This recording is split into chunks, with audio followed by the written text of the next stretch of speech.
नमस्कार, मी कपिल. तुम्हाला सगळ्यांचं खूप खूप स्वागत. माझ्यासोबत प्रवीण सर. सगळ्यात पहिले अभिनंदन आणि खूप खूप शुभेच्छा.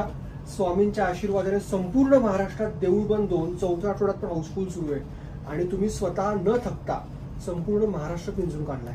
त्याबद्दल कसं आहे बघ कपिल, मला अजून आठवतंय तू माझा मुळशी पॅटर्नच्या वेळी बाहेर घेतला होतास आणि त्यावेळी तू म्हटला होता की काय सिनेमा बनवलाय सर तुम्ही, असेच सिनेमे बनवत राहावे. यावेळी पुन्हा 7-8 वर्षांनी आपण एकमेकांच्या समोर आहोत.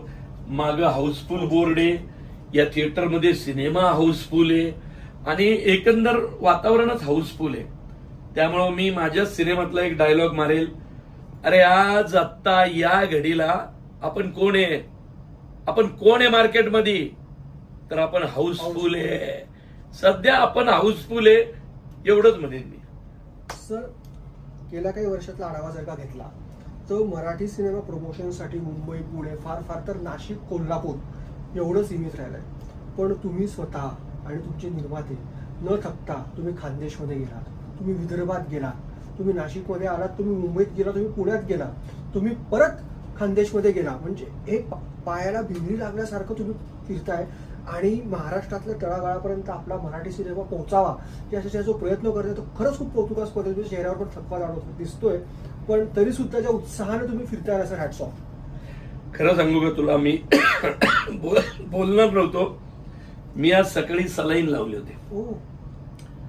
आमचे अभय नेरकर म्हणून जे मित्र आहेत नाशिक मधले, मी नाशिकमध्ये आलतो, मी सकाळी आजारी पडलो, मी सलाईन लावले आणि दिवसभर नाशिकमध्ये फिरतोय. आता तुझ्या समोर आहे. काय माहितीये का, अख्ख्या महाराष्ट्राची तक्रार होती की सगळं ना ठराविक शहरांभोवती फिरतं मराठी सिनेमाचं. मग मी ठरवलं की साऊथचा सिनेमा 500-1000 कोटी का जातो, काहीतरी कारण असेल ना रे. नंतर कळलं की तिथला माणूस तिथल्या मातीशी, तिथल्या भाषेशी, तिथल्या कॉस्ट्युमशी, पेहरावाशी बांधलेले. किती मोठा हिरो असू दे, लुंगीत फिरतो ना, भात असाच खातो ना, बोलतो त्यांच्या भाषेतच. मग मी म्हटलं सर्वदूर जो महाराष्ट्र पसरला आहे, पुणे, मुंबई, पश्चिम महाराष्ट्र, मराठवाडा, विदर्भ, खानदेश, कोकण, आपण सगळं पिंजून काढायचं. स्वामींच्या कृपेने हाऊसफुल महाराष्ट्रात सिनेमा चालला होता आणि मी सुरुवात केली. मी म्हटलं आता सगळे कलाकार घेऊन फिरलं तर त्यांची हॉटेल, त्यांचं राहणं खाणं, त्यांचं हे सगळं खर्च वाढत जातो. तर म्हटलं खर्च वाढवण्यात काय अर्थ आहे, महाराष्ट्रभर मला ओळखतात. बरोबर, आमचा निर्माता शेतकरी आहे आणि सामाजिक जाण असलेला आहे. कैलास वाणी साहेबांची भारीतली गाडी आहे.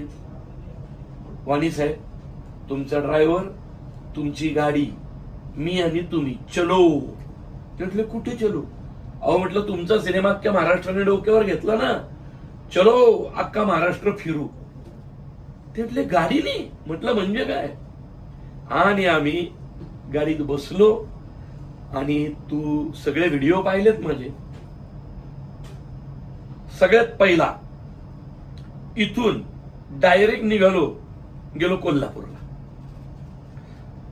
अंबाबाईचं दर्शन घेतलं, गेलो इचलकरंजीला, तिथून गेलो सांगलीला, तिथून गेलो रस्त्यात येतात कराडला, कराडवरनं गेलो साताऱ्याला, साताऱ्यावरनं गेलो खेडशिवापूरला, तिथून गेलो शिरवळला, शिरवळवर गेलो भोरच्या थिएटरला, भोरवरनं आलो पुण्याला. ओके, एवढं सगळं करून पुण्याला रात्री 1:30चा शो सुटतो सिटी प्राईडला, तिथं गेलो. एक दिवस विश्रांती घेतली, गेलो नागपूरला. नागपूरमध्ये दिवसभर सगळी थिएटर फिरलो, सगळ्या प्रेस केल्या. नागपूरवरनं गेलो थेट अमरावतीत राहिलो. सकाळी उठलो, अमरावती फिरलो, अमरावतीच्या थिएटरला भेटून अंमळनेरला गेलो, अंमळनेरवरनं एरंडोलला गेलो, एरंडोलवरनं पाचोऱ्याला गेलो, पाचोऱ्यावरनं धुळ्याला गेलो, धुळ्यावरनं मालेगावला गेलो, मालेगाववरनं चाळीसगावला गेलो, चाळीसगाववरनं मालेगावला गेलो, मालेगाववरनं याला आलो, जळगावला आलो, राहिलो, सकाळी उठलो, असं करत मध्ये तरी शेगाव अकोला राहिलं, तिथं गेलो. माझ्या लक्षात असं आलं, अरे बाप रे, शो हाऊस पॅक. मी व्हिडिओ टाकलेत सगळे इन्स्टावरनं. मग नाशिक आलो, मग नाशिकवरनं शिर्डी, शिर्डीवरनं लोणी प्रवरानगर, तिथून असं करत करत परत रात्री 1:30चा शो सुटत होता, सिटी प्राईडला गेलो. तात्पर्य काय, मराठी प्रेक्षक हा महाराष्ट्रात पसरलेला आहे. मान्य आहे की पुण्या मुंबईतून सगळा व्यवसाय सिनेमाचा, बरोबर, म्हणजे 50% चल 50-60 पुणे मुंबईतून येतो. पण म्हणून महाराष्ट्रात फिरायचंच नाही. आज मी तिकडे गेलो, प्रत्येक गावात वेळ काढून सगळे म्हटलं काय नाही, नवीन शूटिंग करायचं, नवीन कामं घ्यायची नाही, एका पिक्चरवर कॉन्सन्ट्रेट करायचं, एक निर्माता आधी मोठा करायचा. आणि झालं. माझ्या नशिबाने माझा पहिला देऊळबंद, मुळशी पॅटर्न, सरसेनापती हंबीरराव, धर्मवीर 1, धर्मवीर 2 आणि देऊळबंद 2 सगळे सुपरहिट. तात्पर्य काय, तुम्ही मराठी माणसाशी नाळ जोडल्याशिवाय तो तुमच्या चित्रपटाला येणारच नाही. आणि सर याचं उत्तम उदाहरण म्हणजे कोणी विचार पण नसेल केला, पाचोरा, एरोंडोल त्या साईडला एक एवढा मोठा दिग्दर्शक अभिनेता जाईल, तिथल्या लोकांशी संवाद साधेल आणि ते सगळ्या पोस्ट व्हायरल होतील. त्यामुळे कुठे ना कुठे आपल्या महाराष्ट्रातला प्रेक्षक पण एक इमोशनल असतो की अरे हे आपल्यासाठी येत आहेत, आपलं पण ऋण की आपण आपल्या सिनेमाला पाठबळ दिलं पाहिजे. या फक्त विचार खरं सांगू का, म्हणजे कदाचित मी आत्ता आजारी पडलो, आज सकाळी सलाईन लावली, पण ज्या प्रेमाने मला माणसं भेटली पाचोऱ्यात, एरंडोलमध्ये, पारोळ्यात, त्यानंतर 40गाव, मालेगाव, शेगाव, अकोला, अंमळनेर, अरे बाप रे, अंमळनेरला गेल्यावर कळलं इथं मंगळ ग्रहाचं मंदिर आहे. अरे काय सुंदर मंदिर. मी खुश, देवदर्शन पण झाली आणि मेन माणसांना भेटणार. मला कळलं पारोळ्यात गेल्यावर लोकांचा पेहराव वेगळा आहे रे. अंमळनेरला गेल्यावर डोक्याला असं पांढरं बांधतात ना, एकदम कडक, असं तोंड काय पुण्याच्या पोरी बांधतात ना तसं. आईला मी म्हटलं काय सुंदर आहे रे महाराष्ट्र आपला, प्रत्येक गावागणित किती बदलतोय. आता बघ, पुढचा सिनेमा करताना, मुळशी पॅटर्न 2 आहे, पुढचा सिनेमा करताना तुला अख्खा महाराष्ट्र त्यात इन्व्हॉल्व दिसेल. हे लिहून घे, का मी महाराष्ट्र फिरलो. जर मी लेखक दिग्दर्शक आहे तर मला अख्खा महाराष्ट्र माहीत पाहिजे म्हणजे पाहिजे. देऊळबंदच्या निमित्तानं फिरलो. आज सिनेमा 87 कोटीवर आलाय. आता फक्त घोडा मैदान थोडं राहिलंय, 100 क्रॉस करू, मोठा साजरा करू दिवस आपण तो, म्हणजे मराठी सिनेमा सृष्टीचा दिवस म्हणून साजरा करू. आणि खरं तर गेल्या महिन्याभरापासून आपण बघितलं मराठी सिनेसृष्टीचेच दिवस चालले, कारण अनेक हिंदी सिनेमे येतात, मोठे मोठे सिनेमे येतात, पण आपला मराठी सिनेमा भक्कम टिकून आहे. राजा शिवाजी असेल, देऊळबंद असेल, तुंबाडची मंजुळा असेल, घबाडकून येतोय. सो या महिना सव्वा महिन्यात जे काय मराठी चित्रपट शूटिंग अनुभव होते खरंच कमाल, लाजवाब आहे. आणि याचं श्रेय सगळं तुम्हाला सर जातं, रितेश सरांना जातं. आणि तुम्ही दोघं म्हटलात पण होतात की रितेश सर आणि मी मिळून मराठी सिनेमा मोठा करण्याचा आम्ही निश्चित मोठा करायचा आहे. बघ, म्हणजे मी स्पष्ट सांगतो तुला, माझा सिनेमा कितीही मोठा झाला तरी राजा शिवाजीचा रेकॉर्ड नको मोडायला, असं मला वाटतं. स्पष्ट, कारण तो छत्रपती शिवाजी महाराजांवरचा सिनेमा आहे.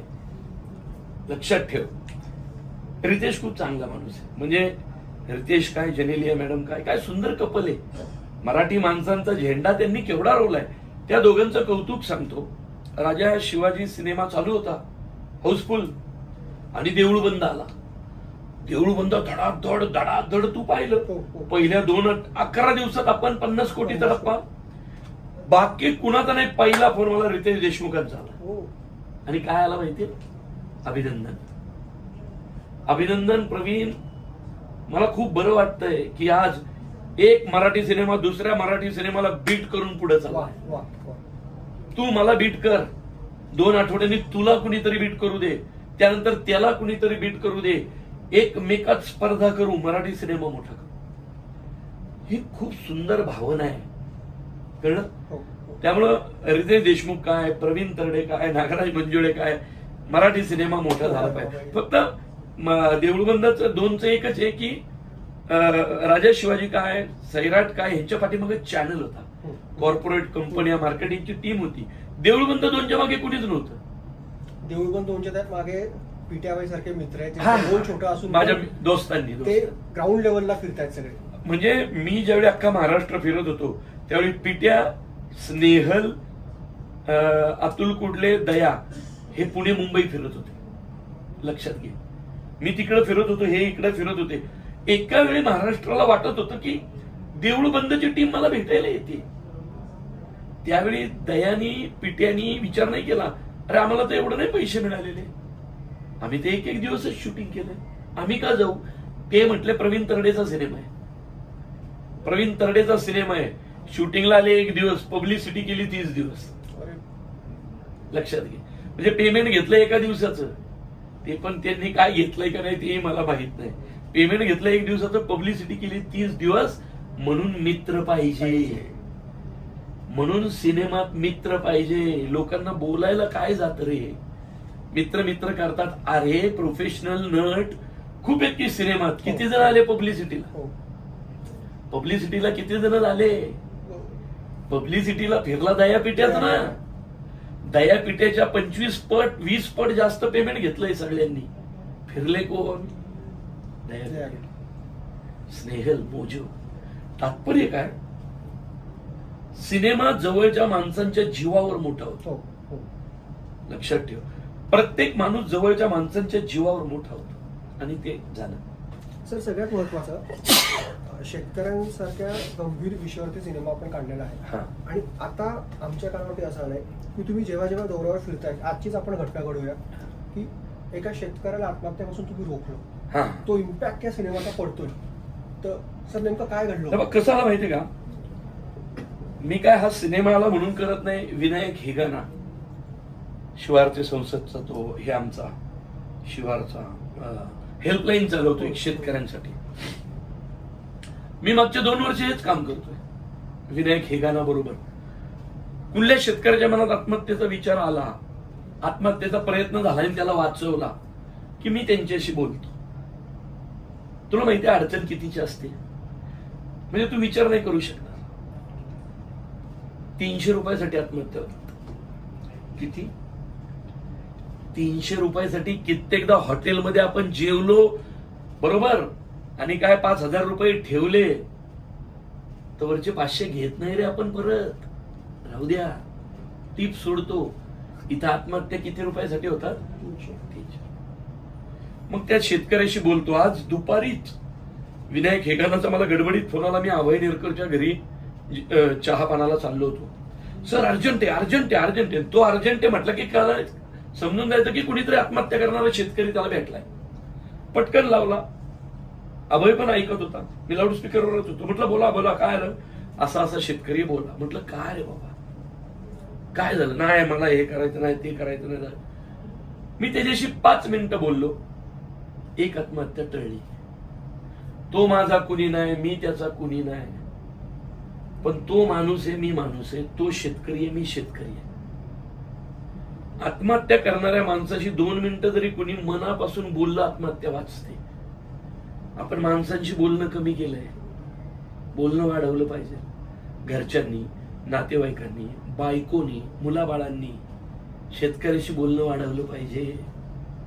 गडबड तिथं आहे, मेघ तिथं आहे. शेवटचा प्रश्न सर, महाराष्ट्र दौरा तुम्ही अख्खा केला, 100 करोडच्या आसपास आपण पोहोचतोय. एक अशी आठवण एका फॅनची की एवढं तुम्ही लोकांना भेटला, तर अशा कुठली आठवण आहे का अजून तुमच्या स्मरणात आहे की जी प्रतिक्रिया एका फॅन कडनं किंवा नाही, मी त्याला फॅन नाही म्हणणार, प्रेक्षक आपण म्हणूया. सिटी प्राईड कोथरूडला सुगत थोरात होता माझ्या बरोबर, स्वतः सिटी प्राईडचा आपला प्रोग्रामिंग आणि हे करत होतो. एक शो झाला तर मी प्रत्येकाबरोबर फोटो, मी 500 लोक असतील तर 500 लोकांबरोबर फोटो काढतो. थांबून कंटाळा करायचा नाही. ते मायबाप आहेत आपले, ते मायबाप आहेत म्हणून आपण आहोत. झालं, लोक गेली, सगळे फोटो काढून गेले. एक फॅमिली तशीच थांबली होती. मी गेलो, काय काय फोटो काढायचं का, बोला ना काय काम आहे. बाई रडायला लागली. काय झालं म्हटलं, ताई माझ्या पोरांनी परवा आत्महत्येचा प्रयत्न केला. पोरग बरोबर. म्हटलं काय सांगताय?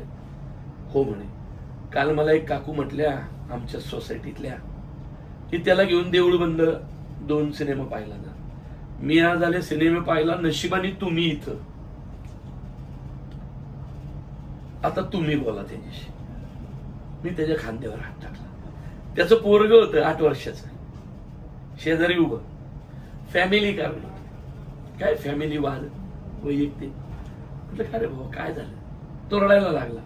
तो म्हटला मला आता जास्त काही बोलायची इच्छा नाही, जे काय आहे तो तुमचा सिनेमा माझ्याशी बोलला. आता माझी जगाबद्दल काहीही तक्रार नाही. मी तुम्हाला ज्यावेळी मी यशस्वी होईल तरी स्वतःहून तुमचं घर शोधत तुम्हाला भेटायला येईल. आता आत्महत्या नाही, आता जगून दाखवणार.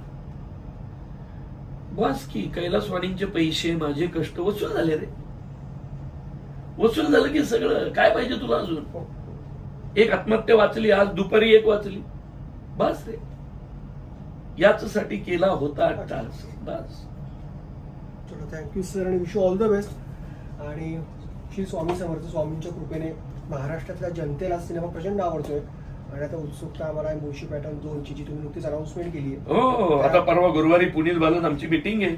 मी पुनीत बालन, अभिजित भोसले मोठ्या लेवलला करू. आणि नाशिकमध्ये असेल त्याचं बरंचसं.